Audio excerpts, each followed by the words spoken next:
वरी उम्मती थी महबूब सां गॾु रोज़े अतहर में दफन थींदे 40 साल महबूब जो कलमू भरी गुलाम थी रहंदे नबी साईं फरमायो ईसा अलैहि सलाम जॾहिं ईंदो मुंहिंजे रोज़े अतहर ते अची सलाम कंदो मां मोहम्मद उन जे सलाम जो पाण जवाब ॾींदो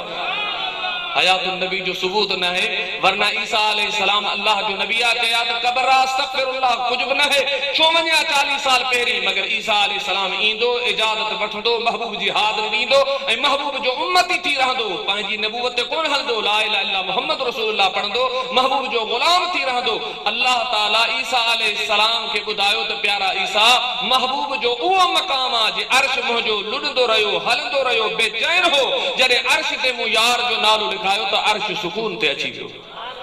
तवां जे कल्ब में महबूब जो नालो तो पहुचे मोहब्बत सां बेचैन ता थी वञो या चैन सां ता अचो ॻाल्हायो बाबा अल्लाह करे तो सुकून वारा पर कुछ चेहरा जेके न उनके बेचैनी भी थिए थी नाम मोहम्मद सल्ले अला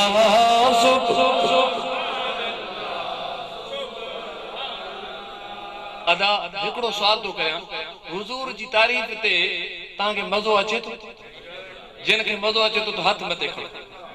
माशाअल्लाह माशाअल्लाह हुजूर जी तारीफ ते चकर हुजूर जी वरफाना लक जिक्र हे अल्लाह पान बैठो अर्श ते नबी साईं जी तारीफ करे अर्श ते पान इन अल्लाह व मलाइकतु युसल्लूना अलन नबी जे थोड़ी देर हुजूर जी तारीफ करन यार सिर्फ नबी साईं जी तारीफ हिन मजलिस में तो सिर्फ हुजूर जी तारीफ ओ मौजा सजण तो का सवाल तो करया हामिलीन अर्श हेठन अर्श का मथे के मलाइक की जुरत कोने मथे बे अर्श ते वे तो सिर्फ मुझे करीम रब जी जात आ वरी क़यामत जी वेंदो तो आमना जो लाल तिरमिज़ी शरीफ जी हदीस आ नबी साईं फरमायो अन यमीन अल अर्श अल्लाह मुखे क़यामत जनी अर्श जे सजे पासे प्यारींदो लैस अहद मिन अल खलाइक तिरमिज़ी शरीफ जी हदीस आ मखलूक में को भी इन मकाम ते कोन हुंदो अर्श ते जेकर रब ताला जे अर्श ते वे त खुदा जी जात सा न जिब्रील के ताकत न मीकाईल के ताकत न के मुकर्रब मलाइक के ताकत इयो मेराज वारी रात तोजो मुजो महबूब वियो वरी क़यामत जे दी मुस्तफा पांजे रब सा वेंदा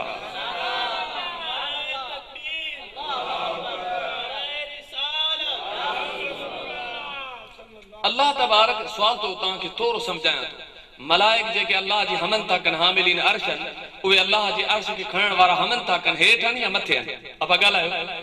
अर्श उनन जे कुलन ते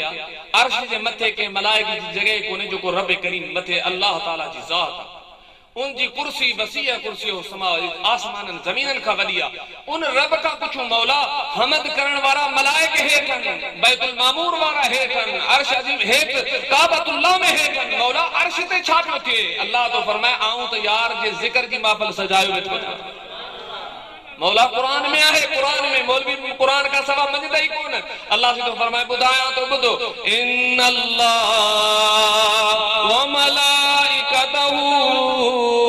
युसल्लूना अलन नबी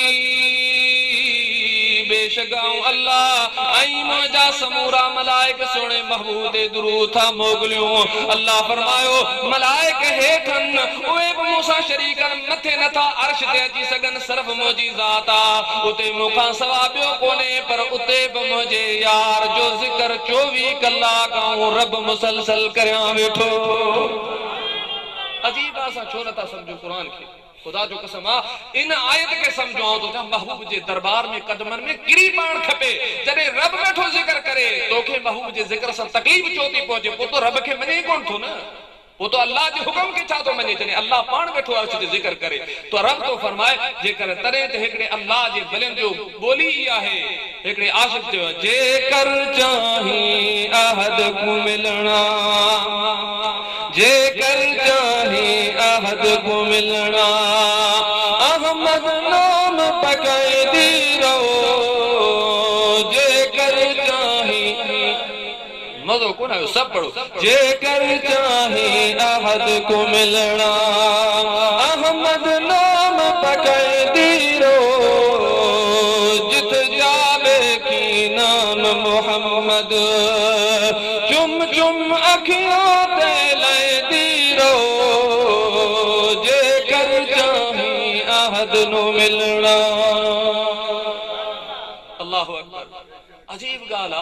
अल्लाह जा नबी आदम अलैहिस्सलाम महबूब आया कोनन, महबूब जे ज़िक्र जी महफ़िल सजायो, शीसा अलैहिस्सलाम के बेटा बुधाइन मु जन्नत में एड़ी अल खसाइस अल कुबरा इमाम सुयूती जो मक्के ऐं मदीने में आम मिले तो। ऐं प्यारा शीस महबूब जो जॾहिं अल्लाह जो ज़िक्र करिए तो महबूब जो ज़रूर ज़िक्र कजां छा जे लाइ मु जन्नत में कंहिं बि पत्ते ते महबूब जे नाले जे बग़ैर वण कोन ॾिठो, दीवारनि ते महबूब जो इसम, हुरनि जे निराड़नि ते महबूब जो इसम, मलाइकनि जे परनि ते महबूब जो इसम, हर दरी ते महबूब जो इसम, हर दर ते महबूब जो इसम। मुंहिंजा मिठा तो खां सुवाल तो करियां, महबूब जो मीलाद थियो या न? अब थियो या न? कंहिं पढ़ियो? आदम अलैहिस्सलाम पढ़ियो, कंहिं ॿुधो? शीस अलैहिस्सलाम ॿुधो, उन पंहिंजे बाबे खां ॿुधो, उन अॻियां पंहिंजी उम्मत खे ॿुधायो। इब्राहिम अलैहिस्सलाम तो चए मौला माना त रब्बना वबअस फीहिम रसूला, काबे जी मज़दूरी इहा आहे त जेको महबूब अची हिन खे आबाद कंदो उहो मुंहिंजे औलाद मां हुजे। मौला ॿिया बि ऐं इब्राहिम अलैहिस्सलाम ॿिया बि ख़ुदा जा नबी आहिनि, महबूब छो थो घुरे? साबित थियो त इब्राहिम अलैहिस्सलाम पहिरीं महबूब जो तारफ़ ॿुधो हो, तॾहिं रब खां घुराई पे ॿुधई हुई, वरना इब्राहिम अलैहिस्सलाम खे कहिड़ी ख़बर त महबूब ईंदो। माना साबित थियो सिलसिलो हलंदो आयो। वाह बेटाई घोट तुंहिंजे ज़ात कुर्बान वञा। बेटाई साईं था फरमाइनि जत सभोई जत पर मुंहिंजो हो त पुनो पुनो जित पुनो उतनाए जा इज्जतन जी। अल्लाहु अकबर। बेटाई घोट तो फरमाए त सब नबी जत सबो इज्जत, नबी सब शान वारा आहिनि, खलीलुल्लाह सफीयुल्लाह नजीयुल्लाह सबन जा पंहिंजा पंहिंजा मक़ाम आहिनि, मगर इहे सब जानी आहिनि घोट मोहम्मद अरबिया। खुदा जो कसम अल्लाह ताला हद थी वई हदीस कुदसी में रब तो फरमाए लौला कलमा खलकतुल अफलाक, ऐ महबूब जे तोखे न पैदा कया है, आसमान न ठाया,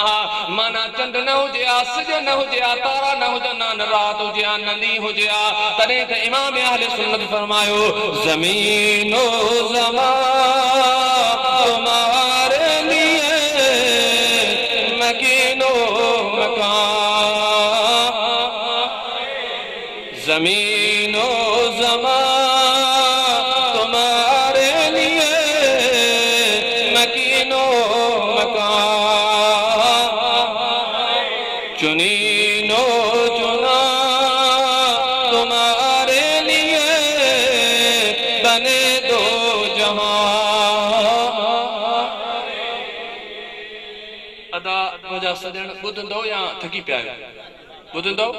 अल्लाहु अकबर। ओ जवाब जो साईं महबूब जे आमद जो ज़िक्र, अल्लाहु अकबर।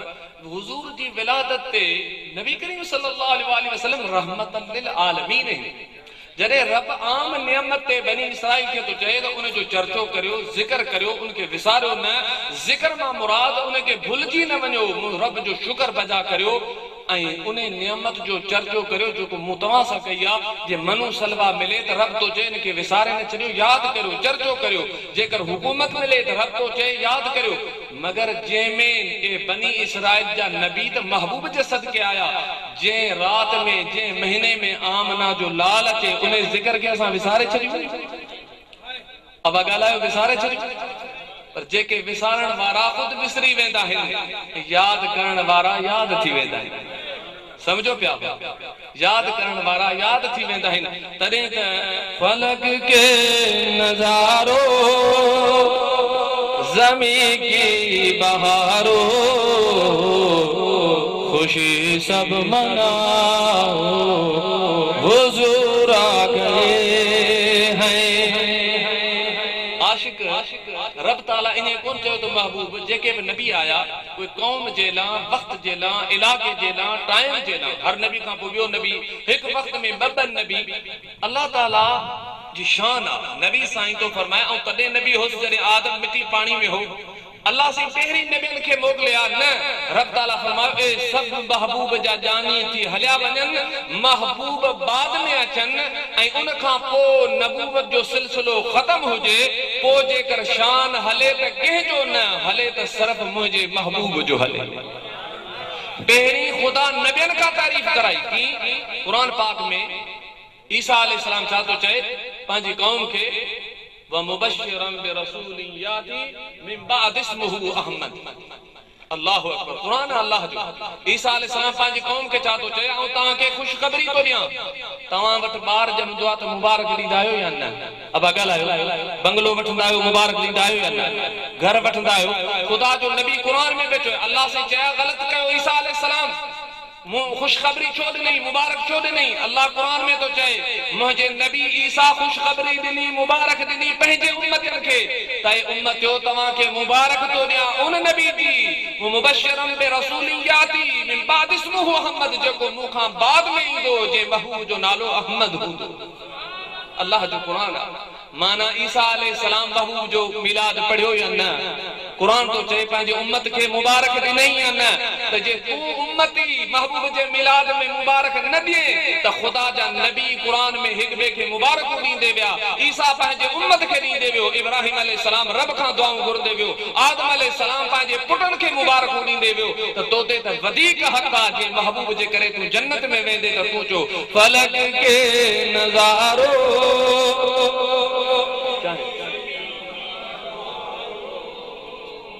खबर ये सुनाओ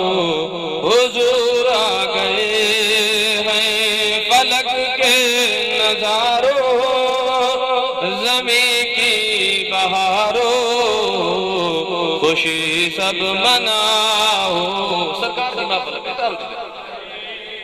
उठो उनके मारो,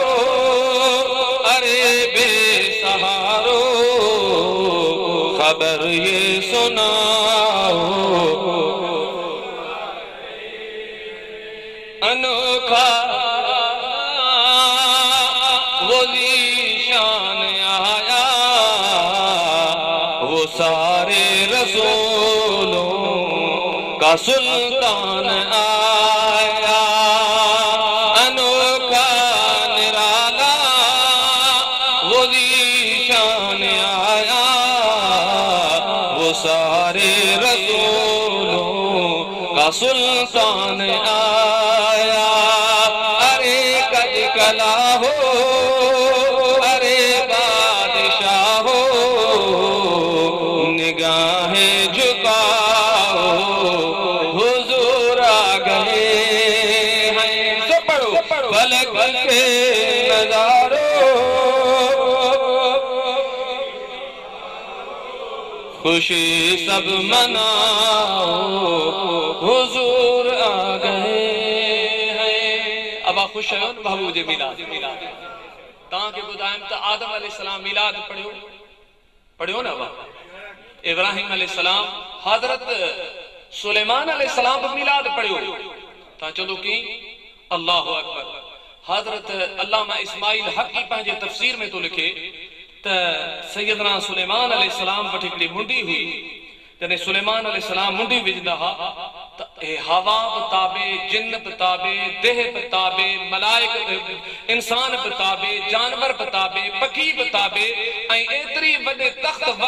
अल्लाह ताला तो फरमाए उहो तख़्त सुलेमान अलैहिस्सलाम हिकिड़े महीने जो पंधु घुमण वञे, वरी महीने जो पंधु वापसि अचे, हर चीज़ अल्लाह ताबे करे छॾे, काइनात जी हवा हर चीज़ ताबे। मगर जॾहिं सुलेमान अलैहिस्सलाम मुंडी डाए छॾे तो हर चीज़ वरी पंहिंजे पंहिंजे जानवर पंहिंजे घरनि में, जिन्नात पंहिंजे घरनि में, देह पंहिंजे घरनि में, इंसान पंहिंजे घरनि में हलिया वञनि। अल्लाहु अकबर। मुंहिंजे आका फरमायो, ऐं मुंहिंजा सहाबो तव्हांखे ख़बर आहे त सुलेमान अलैहिस्सलाम मुंडी विझंदा, हर चीज़ ताबे थी वेंदी हुई, मुंडी लाए छॾींदा, सभु को पंहिंजे पंहिंजे घर हलियो वेंदो। उन मुंडी में छा हो, छा लिखलो? साहबा फरमायो अल्लाहु व रसूलुहु आलमु, महबूब अल्लाह ऐं जो रसूल तो जाने। तुंहिंजे मुंहिंजे आका फरमायो उन मुंडी ते मां मोहम्मद करीम जो इस्म नक्श थियल हो।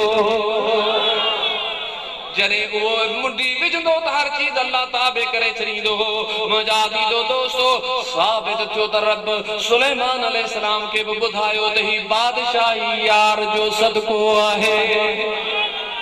हर नबी महबूब जो मिलाद मल्हायो आहे। जेकर तव्हां ख़ुशकिस्मत आहियो, आयत खे मुख़्तसर करे हिकिड़ी ॻाल्हि अल्लाह से इहा सआदत नसीब फरमाए त वॾी ॻाल्हि। वार मुबारक। इमाम लबहानी तो लिखे त सैयदना सिद्दीक़ अकबर आया त उते जिते महबूब जो वार मुबारक आहे उते कुरान करीम जे तिलावत जी आवाज भी अचे। सैयदना सिद्दीक़ अकबर हुजरे में आया, इमाम लबहानी ता लिखन त का बि चीज कोने, वरी आया ॾिसन त कुरान जी तिलावत आ, का बि चीज कोने, वरी वापस आया, अर्ज के आका ए तव्हां जो वार मुबारक मुझे हुजरे में मूं वटि घर में मौजूद आ, का बि मखलूक कोने, माण्हू कोने, इंसान कोने, औरत मर्द कोने, कुरान जी तिलावत जो आवाज जो अचे। तुंहिंजे मुंहिंजे आका फरमायो, ओ प्यारा सिद्दीक़, हे अल्लाह जे मलाइकनि जी जमात अची मुझे वार जो दीदार करे अल्लाह जो कुरान पढ़ी रहा है। माना अल्लाह जा मलाइक भी उम्मती आहिन, आसमान भी महबूब जो उम्मती आ, फलक भी महबूब जो उम्मती आ। तने त अल्लाह करे त महबूब जी मोहब्बत सीने में समा थी वञे। हिकिड़े ॿिए अल्लाह जे वली जो तव्हांखे कलाम ॿुधायां, हज़रत मौलाना मोहम्मद कासिम मशहूरी रहमतुल्लाह अलैह जो, त अल्लाह करे त असांजे कंहिं फ़कीर जो दर्द वारो कलाम वेही वञे, हिन दिलि में बेशके मोहम्मद समाजी वञे। मूंसां पढ़ंदो त पढ़ंदसि। अछा आलम जा आधार मिठा, अछा आलम जा आधार मिठा, अगा अजल जी उछगार मिठा, अछा आलम जा। अल्लाह अल्लाह जे वलियन जो कलाम त ॾिसो, महबूब जे दरबार में अर्ज की था कनि बुजुर्ग अॻे दौर जा 100 साल 50 साल पहिरीं वञो, बुजुर्गनि जी सोहबत उन्हनि जी शहरनि खे पढ़ो। छपर कीअं छॾियो गोली पंहिंजी गॾियो, सचा सैयद ही सगदर ते सॼो। अल्लाह तो महबूब है कुत्ते के दर ते सर असां दे सीरू ताड़े वञो राता पियो, मगर खुदा जा बाना अल्लाह जा बनी साले पाण के चंता महबूब कुत्तो आ दर ते सर कर। छपर की न छॾियो गोली पंहिंजी गॾियो, सचा सैयद ही दर सगदर ते सॼो। पहिरीं पिरत जा पखा के उराहा अॼो, ही दर जो कुतो न थिए धार मिठा, अजा आलम जा आधार मिठा, अजा आलम जा। चवंदा रहो सब, अजा आलम जा आधार मिठा, अजा अगा अजल जी उछगार मिठा, अजा आलम जा। अल्लाह अथ में ऐब घणा वतन कीअं वणा, साईं के चहली कंध कीअं खणा। अल्लाह जे वलियन जा लफ़्ज़ त ॾिसो। अल्लाह अथ में ऐब घणा वतन कीअं वणा, साईं के चहली कंध कीअं खणा। उणा अफ़ाल ॾिसी हाय हाय हथ हणा, मारे मरम जी मयार मिठा, अजा आलम जा आधार मिठा, अजा आलम जा आधार मिठा, अगा अजल जी उछगार मिठा, अजा आलम जा। हुजूर जी तारीफ ते मज़ो आयो, नात ते मज़ो आयो। नात पढ़ण सहाबा जी सुन्नत आ, नबियन जी सुन्नत आ, अल्लाह तबारक व तआला हुजूर जे सहाबन जी सुन्नत आ। सैयदना उमर रज़ी अल्लाह तआला अन्हु पाण मदीने शरीफ में घुमन पिया, त हिकिड़ी औरत आ, उहा मदीने शरीफ में महबूब के याद करे शेर भी पढ़े। सरकार जी जुदाई में सैयदना उमर साईं वेही रहा, रोंदा रहा, मुसलसल रोंदा रहा। हुन जॾहिं सैयदना उमर साईं खे ॾिठो पर परेशान थी वियो। सैयदना उमर फरमायो अम्मा तो मुंहिंजे महबूब जे शान में जेके शाइर पे पढ़िया इमाम ग़ज़ाली हयात उलूम में लिखियो आहे त उहे दोबारा मूंखे ॿुधा महबूब जी याद। तो सैयदना उमर रोदा रहिया पाण फरमाऊं महबूब तुंहिंजी जुदाई में त खजी जे थोड़ तूं उते थोड़ो जुदा हुए उन एतिरी जुदाई बर्दाश्त कोन कई त असां इंसान तव्हांजी एॾी वॾी जुदाई इन याद करे महबूब खे रोदा रहिया। आख़िर में था फरमाइनि अम्मा मुंहिंजे लाइ बख़्शिश जी दुआ घुर्जे तूं मुंहिंजे महबूब जी मदद कर। इहो सहाबा किराम जे हुजूर अलैहिस्सलातु वस्सलाम सां मोहब्बत जो आलिम। थोरो जेका मूं आयत पढ़ी आहे क़ुरान खे थोरो समझो। रब फरमायो बनी इसराइल मुंहिंजी नियामतनि खे यादि करियो जेके मूं तव्हां ते कयो ऊफू बेअहदे ऊफे बेअहदिकुम तव्हां मुंहिंजो वाइदो पूरो करियो ऐं तव्हांजो वाइदो करियां पूरो करियां फइया फरहबून सिर्फ़ मूंखां ॾिजो। थोड़ो तव्हांखे थोड़ो नुक़्तो थो ॿुधायां। अल्लाह जो क़ुरान आहे पहिरियों सिपारो आहे चोथों हुकुम आहे। अल्लाह से बनी इसराइल खे तो चए त जेको तव्हां मूं सां वाइदो कयो उहो तव्हां पूरो करियो त आउं पंहिंजो वाइदो पूरो कयां। अल्लाह साईं बनी इसराइल सां ॻाल्हायो हो अब ॻाल्हायो न बनी इसराइल नबी थोरो कया जी अल्लाह से उन्हनि खे उन्हनि जे उम्मतनि सां रब तो चए तव्हांजा नबी जिन मूं सां वाइदो कयो हो त असां दुनिया में ईंदासीं त पंहिंजे तुंहिंजे मिसाक वारे ॾींहुं मूं रब सां वाइदो कयनि वइज़ अख़ज़ल्लाहु मीसाकन नबिय्यीन वरतो वाइदो मिसाक जी नबियनि खां लमा आतैतुकुम मिन किताबिन व हिकमतिन ऐं रब तव्हांखे किताब हिकमत थो ॾियां सुम्मा जाअकुम रसूलुम मुसद्दिकुन लिमा माअकुम पोइ अचे तव्हां वटि उहो मुंहिंजो रसूल जेको तव्हांजे किताबनि जी तस्दीक़ करे लतुमिनुन बिही वल तंसुरुन ज़रूर उन ते ईमान आणजो ज़रूर बिल ज़रूर उन जी मदद कजो।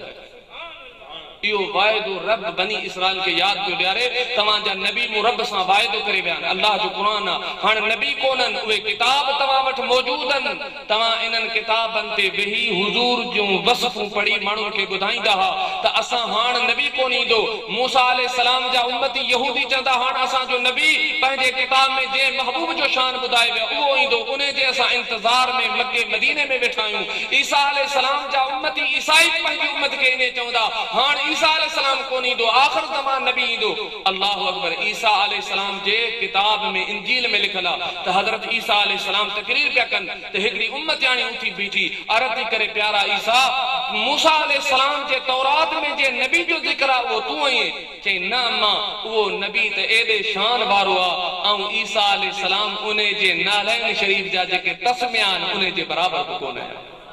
जेकर उहे थी वञा त सआदत समझा हे खुदा जो नबी पियो चए। इहो उन्हनि जे किताब में ईसा अलैहिस्सलाम जे इंजील में लिखल हो त मुंहिंजा अज़ीज़ दोस्तो रब तो फरमाए बनी इसराइलो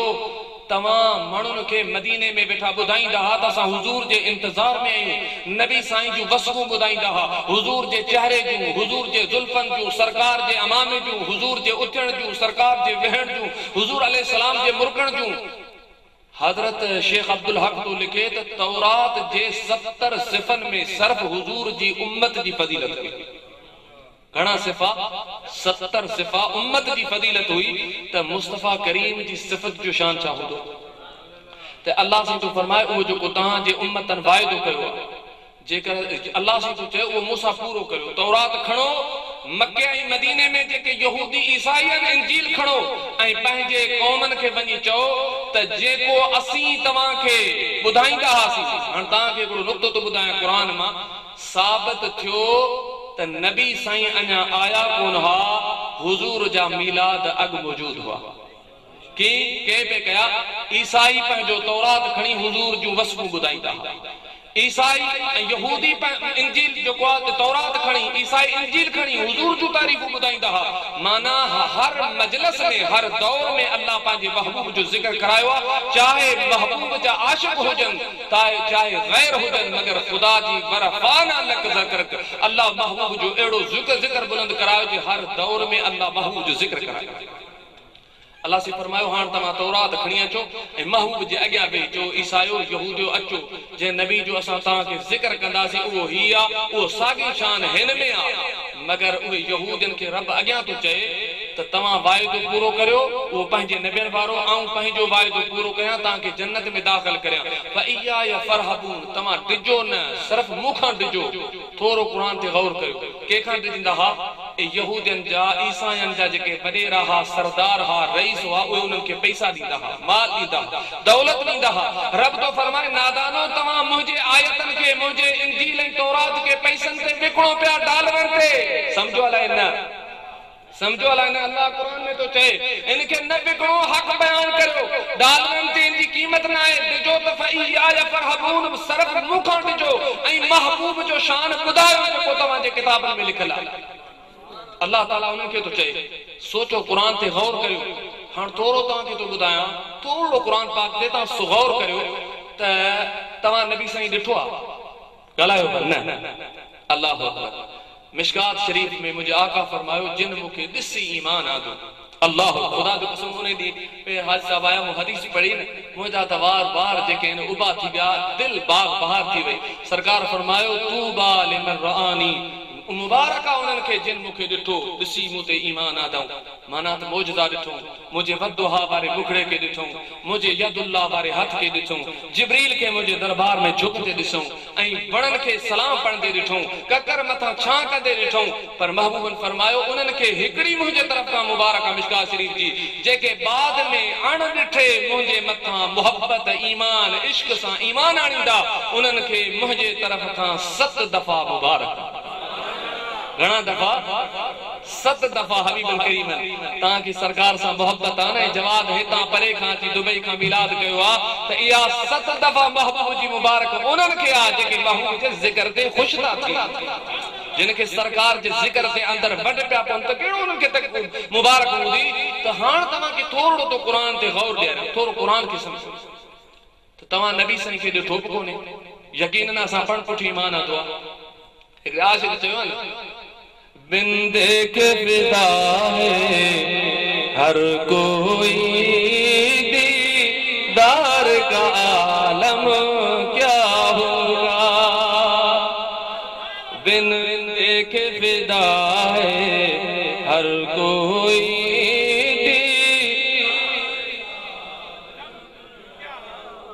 अल्लाहु अकबर हिनरी फिदा खुदा जो कसम है जान है बच्चा है सिर सब महबूब ता कुर्बान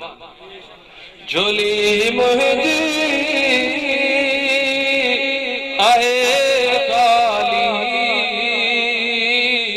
झोली भरिया नहे ताकत मुमें काई सिगोवरिया असी तुझा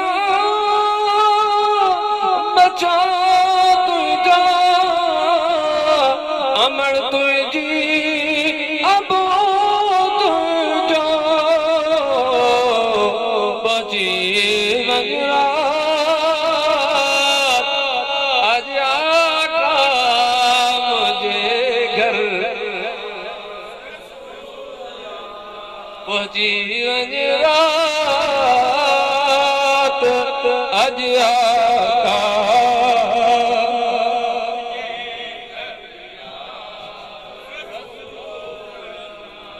शफाअत या रसूल अल्लाह शफाअत या शफाअत या रसूल अल्लाह शफाअत या रसूल अल्लाह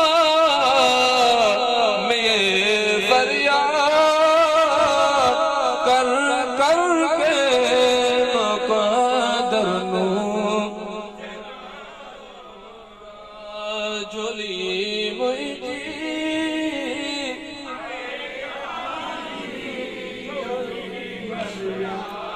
रसूल अल्लाह अर्ज पे के मुझा मिठा ता महबूब के ॾिठो बि कोन्हे एॾा बेचैन वेठा आहियो हेतिरो टाइम थियो आहे महबूब जे ज़िक्र लाइ मुख में वेठा आहियो इहो ईमान आहे जेको महबूब जो इंतज़ार थो कराए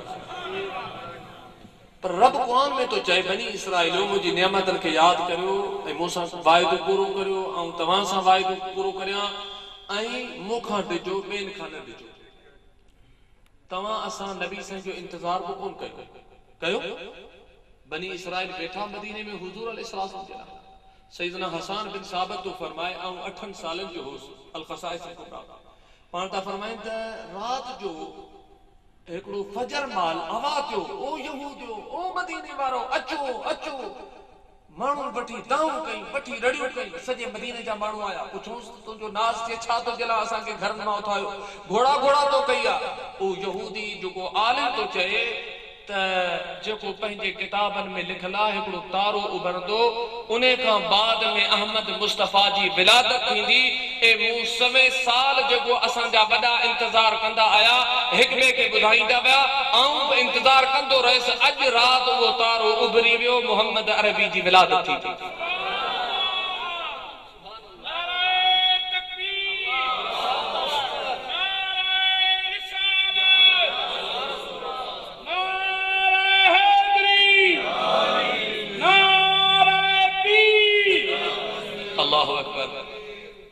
ज़मीं आसमां में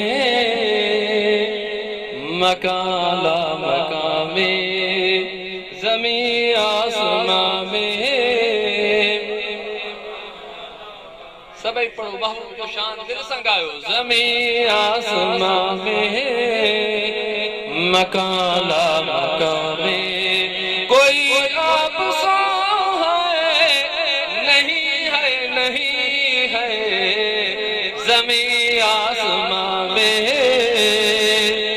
मकान ला मकान में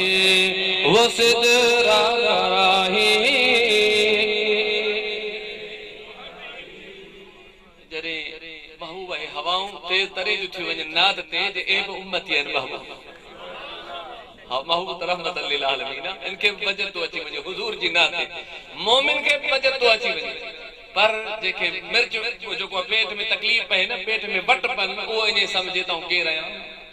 वो पाण समझे उन जी किस्मत अर्थ पे कंदा न तवा डिठो यहूद बैठा हा इतरा साल इंतजार वेठे कया नबी साईं जो पांजी मजलिसन में हुजूर जा मिलाद पढ़ंदा मिलाद मा मुराद को तौरात इंजील खोले हुजूर जो तारीफ बुधाई एकड़ो वाक़ो ॾाढो जबरदस्त याद आयो बुधाया था भाई साहब बुधाया हाजी साहब थकल भी ॾाढो आहे सैयदना सलमान फारसी इमाम अबुल लैस समरकंदी रहमतुल्लाह अलैह अक्सर तबलीग जमात वारन वठ मूं ॾिठो आहे जेके मूंखे मिलिया ॿ टे दफ़ा जेके ज़िंदगी में गॾिया त उन्हनि वटि अक्सर उहो किताब मूं ॾिठो त तंबीहुल गाफ़िलीन इमाम अबुल लैस समरकंदी जो मुंहिंजो ही छा कि असां हिन ते अक्सर फ़ज़ाइल अमाल ते जिन ते हिन ते अक्सर तबलीग कंदा आहियूं उनके इतरो किताब मनता है इमाम अबुल लैस समरकंदी जो पूरी दुनिया में मशहूर है मक्के में मदीने में हर जगह ते तवा के मिलदो तंबीहुल गाफिलीन हदीस की किताब जो नालो उनमें लिखे तो सैयदना सलमान फारसी तो फरमाए रज़ी अल्लाह तआला अन्हु तो फरमाए त आऊं मदीने शहर का बाहर निकतस तो हिकड़ो यहूद हो यहूदी अल्लाह अकबर उन यहूदी आलिम हो उन पंहिंजे आलमन खां छंछर जे ॾींहुं वेही उनके सिखंदा हा तो हुन उनका हिकड़े छंछर ते उन पंहिंजे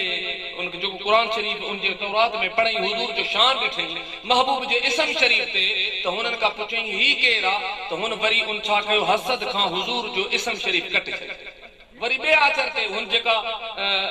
पंहिंजो ईसाई कंदा पंहिंजो बे आचर छंछर ते वरी उन आचर ते वरी हुन कटे चलियो वरी 4 ते ॾिठई वरी 4 ते कटई ते 6 ते ॾिठई 6 ते कटई 8 ते ॾिठई वरी जेको अॻियां छा आचर आयो ॾिसे त 12 जगह ते परेशान थी वियो जी कटिया तो इने महबूब जा नाला मोहम्मद वधंदा वञन हे परेशान थी पंहिंजे यहूद जे आलमन वठायो ऐं आलमन खे चई इमाम अबुल लैस समरकंदी तो लिखे चई मोहम्मद सल्लल्लाहु अलैहि वसल्लम केरा जी आऊं हिन पंहिंजे किताब में इन इंजील में जी सरकार जो नालो तो कटिया ती हेगड़ो तो बतो दिसा बतो कटिया 4 तो दिसा 4 तो कटिया 6 तो दिसा ही आ मोहम्मद सल्लल्लाहु अलैहि वसल्लम आहे के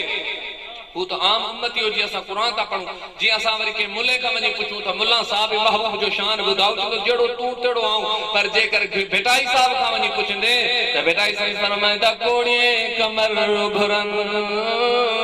आई शम्स सवा हजार पर मुझे प्रिय जी जे वियई पति थे वार साजन सब जमार तू चंद चांदो की न करिए अल्लाहु अकबर। मुंहिंजा आदि दोस्त वरी जेकर हज़रत अब्दुल गफूर हमायूं वारो खां पुछंदे जेको हुज़ूर अल्लाह जो वली आ ओ तो जे तुंहिंजे ज़ुल्फ़न जे बंद कमंद विधा हैरान हज़ारे। अबा ए हवा पेरी लगे थी या नाते लगे ॿुधायो हवा पेरी थी लगे ना छो थी लगे या उम्मती या महबूब जी वजत तो जे खुश थी थे हवा। अल्लाह तुझे जुल्फन जे बंद कमंद विदा हैरान हज़ारे मान रुगो तुझे शाही दस्त खान मते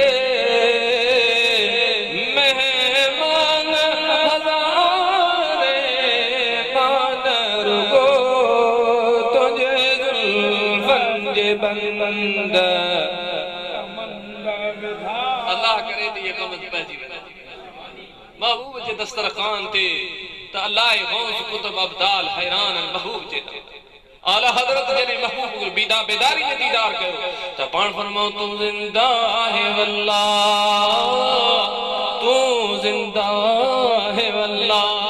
अल्लाह जो कसम महबूब तू जिंदा है तू जिंदा है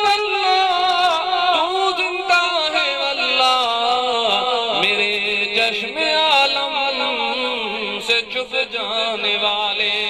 बुखारी शरीफ में नबी सही फरमायो जे ख्वाब में मुझे दीदार कयो अन करीब वो हिन खुलन अखन सां बेदारी में जाग दे मुझो दीदार कंदो। बुखारी शरीफ जी हदीस ओ बेदारी में हिनन अखन सां जिस्म सां महबूब जो अचण यो महबूब जे हयात नबी जो इने खां मथे बियो केड़ो तो के सबूत दिया गाल किथे छडम किथे गाल छडम माशाअल्लाह हो इमाम अबुल समरकंदी वाली तंबीहुल गाफिलीन वाली अल्लाहु अकबर लिखे तो यहूदी जरे जो तो हे नबी साईं सा हसद ता रखन अर्ज पे कहम त मलाइका चंदे जे तो जड़ो नबी तेड़ो आऊं नबी बहल तो हो तू बहल दे नबी बखे तो ता बखिया तो मगर बेटाई गोट का पुछंदे तो अलैदा तो के बुधाई दो वरी जेकर मौलाए कायनात हैदर करार का पुछंदे तो छा बुधाई दो सैयदना अली का पूछो मिशकात शरीफ की हदीस मिशकात शरीफ जी। अल्लाह अकबर आला हजरत फरमायो तेरे नस्ले पाक में है बच्चा बच्चा नूर का तेरे नस्ले पाक में है बच्चा बच्चा नूर का तू है आईने नूर तेरा सब घराना नूर का तू है आईने नूर तेरा सब घराना नूर का। चौदह सदी जो मुल्लू तो जड़ो नबी तेड़ो आऊं मिशकात शरीफ जी हदीसा मौलाए कायनात नबी साईं जे इल्म जे दरवाजे हैदर करार बी हिकड़ी गाल ॾाढी सुठी याद आई ॿुधायां हिकड़ी ॿई ॻाल्हियूं ॿुधायां थकल ताऊं ॿुधायो आहियां सैयदना अली जो शान जरूरी ॿुधायां हिकड़ी ॻाल्हि नबी साईं जो इल्म छा हूंदो हजरत कुस्तुनतुनिया जे मुफ्ती आज़म कुस्तुनतुनिया जे मुफ्ती आज़म 500 साल पहली किताब लिखो यनाबी अल मुहद्दद उन किताब में उनमें वो हनफी शाफी बुजुर्ग जो लिखे तो त सैयदना अली कूफे का मदाइन पे विया त सैयदना अली जी जमात में गद